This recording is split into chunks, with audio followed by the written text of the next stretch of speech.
अभी आपको लिए चलते हैं इस्लामाबाद, जहां पर वजीर इत्तलात फवाद चौधरी इस वक्त मीडिया से गुफ्तगू कर रहे हैं। उससे पार्लियामेंट की जो सुप्रीमेसी है वो खतरे में पड़ गई है और जो सुप्रीम कोर्ट ने जिस तरीके से इजलास भी खुद ही तलब किया, फिर उसकी टाइमिंग्स भी जो है उसके में सुप्रीम कोर्ट ने दी, और जो फैसला है, रूलिंग है जो स्पीकर की, सुप्रीम कोर्ट के पास तो मवाद ही नहीं था कि वो रूलिंग सही है या गलत है। जब तक आपके पास एविडेंस ही नहीं है, जब तक आपके पास दस्तावेजात ही नहीं है, तो आप कैसे कंक्लूड कर सकते हैं कि स्पीकर ने अपने माइंड का, अपने दिमाग का, अपने फैसले का इस्तेमाल सही किया या गलत किया। अगर आप इस नतीजे पे पहुंचना चाहते थे कि रूलिंग सही है या गलत है, तो फिर आपको वो मवाद देखना चाहिए था ना जो कि स्पीकर के पास था या जिसकी बुनियाद पे स्पीकर ने इस फैसले तक पहुंचे। तो उसके ऊपर भी जो हमारी कानूनी टीम है वो रिव्यू के ऊपर भी देख रही है और दीगर जो कानूनी ऑप्शंस हैं उनको भी हम देख रहे हैं। उसके साथ साथ सुप्रीम कोर्ट ने एक और भी जो इस फैसले में एक हैरत अंगेज फैसला किया है,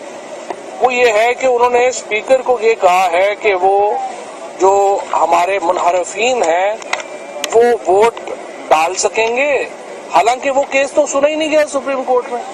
सुप्रीम कोर्ट के सामने तो ये केस ही नहीं था कि वो डाल सकते हैं या नहीं डाल सकते हैं। और ये कहना कि पाकिस्तान में इस तरह से जो हॉर्स ट्रेडिंग है और इस तरह से जो मामला हुए हैं, जाहिर है कि इसके ऊपर पूरी कौम को एक तशवीश है। और सुप्रीम कोर्ट का और पार्लियामान का जो एक अपना अपना काम है, हम समझते हैं कि इस फैसले के बाद ये मुमकिन नहीं रहा कि आप ये जो ट्रैकोटोमी ऑफ पावर जिसको हम कहते हैं, या सेपरेशन ऑफ पावर्स का जो प्रिंसिपल है, वो पाकिस्तान में बुरी तरह उसकी जो है वो खिलाफ वर्जी हुई है और पार्लियामेंट की सुप्रीमेसी अब नहीं रही है। जो हाकमियत है वो पार्लियामान की नहीं रही है, बल्कि वो शिफ्ट हो गई है सुप्रीम कोर्ट की तरफ। और इसका मतलब ये है कि पाकिस्तान के अवाम हाकिम नहीं है पाकिस्तान के, बल्कि जो जजेस हैं या चंद जजेस जो हैं वो इसका फैसला करेंगे। तो ये एक ऐसा मामला है जिसके ऊपर बहरहाल सुप्रीम कोर्ट को नजरसानी करनी चाहिए और हम इंशाअल्लाह इसकी नजरसानी के लिए भी जाएंगे और इस गुफ्तगू पे भी जाएंगे। अब दूसरा अहम मामला ये है कि ये एक अमूमी नो कॉन्फिडेंस मोशन नहीं है। अमूमी नो कॉन्फिडेंस मोशन हो तो उसको वेलकम भी किया जाता है, लेकिन हमने अब तक जो मटेरियल है जो वफाकी हुकूमत के सामने मौजूद है, उससे ये बात बिल्कुल वाज़ेह है कि ये जो नो कॉन्फिडेंस मूव आई है, ये एक बैनुल-अक़वामी साजिश के तहत लाई गई है। इसकी पुष्ट के ऊपर चंद बड़े माफियाज हैं, ममालिक हैं, और जिस तरह से इसको पाकिस्तान के अवाम तक पहुंचाया गया है, वो सारे का सारा जो सीरीज है, वो शहादतें जो हमारे पास हैं, उनसे जाहिर होता है कि वो टेंटेड है। लिहाजा आज काबीना ने यह फैसला किया है कि कल जो मेंबरान असम्बली हैं उनको वो रिकॉर्ड जो इस वक्त वफाकी हुकूमत के पास है, ओरिजिनल साइफर जो है वो उसको दिए बगैर जो ओरिजिनल रिकॉर्ड्स हैं सारे, वो तमाम जो मेंबरान असम्बली हैं उनके सामने रखे जाएं। जो शहादतें हैं अब तक इस नो कॉन्फिडेंस की, वो उनके सामने रखी जाएं। और उसके बाद भी अगर कोई ये नो कॉन्फिडेंस मूव में जाना चाहता है तो फिर पाकिस्तान के लोग फैसला करेंगे कि पाकिस्तान में कौन किधर खड़ा है। जब ईस्ट इंडिया कंपनी ने कब्जा किया था हिंदुस्तान के ऊपर, तो अगर यहाँ पे मीर जाफर उसके साथ ना मिलते तो कभी ये हिंदुस्तान महकूम ना होता। अगर आज पाकिस्तान के अवाम ने अपनी आज़ादी की हिफाजत ना की तो पाकिस्तान दोबारा एक बहुत बड़ी गुलामी में जाने को चला जाएगा और हमें अपनी जद्दोजहद 23 मार्च 1940 से दोबारा शुरू करनी पड़ेगी। एक इम्पोर्टेड सिलेक्टेड गवर्नमेंट हमारे ऊपर मुसल्लत होगी, जिसकी बागें कहीं और से हिल रही होंगी। पाकिस्तान अपने फैसले खुद नहीं कर पाएगा, तमाम हमारी आज़ादी जो है वो सलब हो जाएगी, हम एक महकूम कौम बन जाएंगे।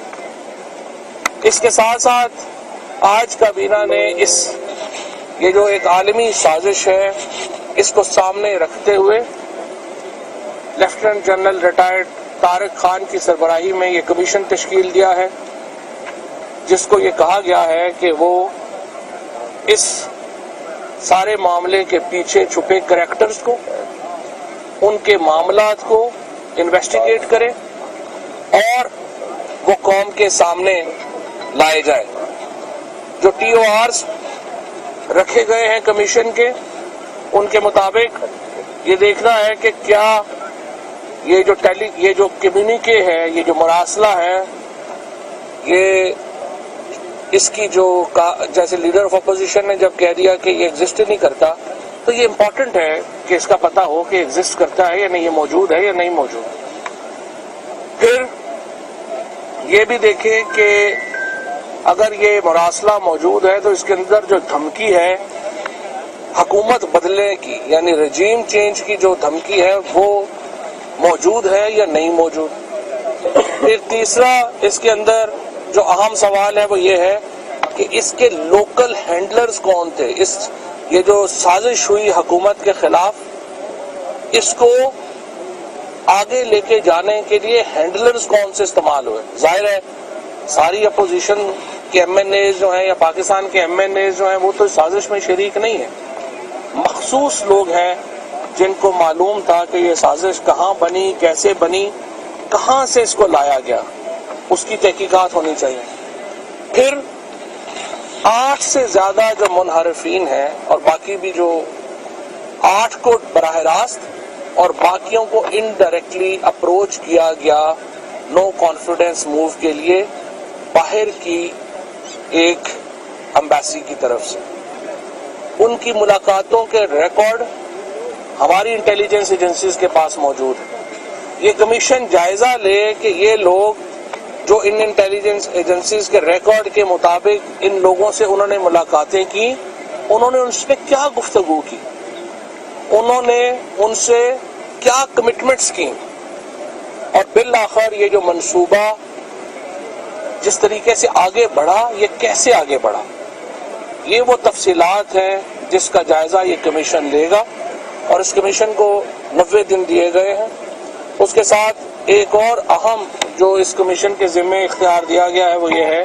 کہ یہ کمیشن اپنی تحقیقاتی ٹیمیں کانسٹیٹیوٹ کر سکے گا، تحقیقاتی ٹیمیں بنا سکے گا جو کہ اسپیسیفک معاملات کے اوپر ماہرین اس کمیشن کو اپنی معاونت دے سکیں۔ اس کے بعد کابینہ نے الیکشن کمیشن آف پاکستان کے کل کے بیان کے اوپر شدید تحفظات کا اظہار کیا ہے، جس میں انہوں نے کہا ہے کہ وہ یہ الیکشن 7 مہینے سے پہلے نہیں کرا سکتے۔ سوال یہ ہے اگر وزیر اعظم کے خلاف کوئی نو کانفیڈنس موو نہ آئی ہوتی اور وزیر اعظم یہ فیصلہ کرتے کہ ہمیں الیکشنز میں جانا ہے، تو آئین کے تحت 90 دن میں الیکشن ہونے ہیں، کیا الیکشن کمیشن آ کے اس وقت کہتا کہ ہم کرا نہیں سکتے الیکشن؟ اور خصوصاً جب فیصلہ ریزرو ہوا اور ججز نے کہا کہ ہم افطار کے بعد یہ فیصلہ سنائیں گے، اس دوران ان کا یہ بیان آنا بہت سارے سوالات کو جنم دیتا ہے۔ تو کابینہ نے آج خصوصاً چیف الیکشن کمشنر کے کنڈکٹ کے اوپر اور چیف الیکشن کمیشن کے اوپر اپنے شدید تحفظات کا اظہار کیا ہے۔ کابینہ نے یہ قرار دیا ہے کہ الیکشن کمیشن کی جو کل کا بیان تھا سپریم کورٹ میں، جس میں انہوں نے کہا کہ انہیں وفاقی حکومت کی طرف سے ڈی لمیٹیشن یعنی نئے حلقہ بندیوں کے لیے معاونت نہیں ملی، اس کو حقائق کے منافی سمجھا جائے۔ وفاقی حکومت پوری طرح الیکشنز کروانے کے لیے الیکشن کمیشن کی معاونت کے لیے تیار ہے، اور ہم تو 2 سالوں سے مسلسل الیکشن کمیشن کو یہ کہہ رہے ہیں کہ وہ الیکشن کے لیے تیاری کرے، خصوصاً جو ای وی ایم مشینز کا معاملہ تھا اور پھر اوورسیز پاکستانیز کی ووٹ کا معاملہ تھا۔ اور اب الیکشن کمیشن کہہ رہا ہے کہ اوورسیز ووٹس کو تو آپ چھوڑ ہی دیں، ہم تو مقامی لوگوں کی ووٹیں بھی نہیں کرا سکتے۔ مجھے آپ بتائیے کوئی بھی ملک 7 مہینے بغیر حکومت کے کیسے چل سکتا؟ اسلام آباد میں وزیر اطلاعات فواد چودھری میڈیا سے بات چیت کر رہے تھے، جو آپ نے لائیو ملاحظہ کیا۔ ابھی آپ کو بتائیں وزیر اعظم عمران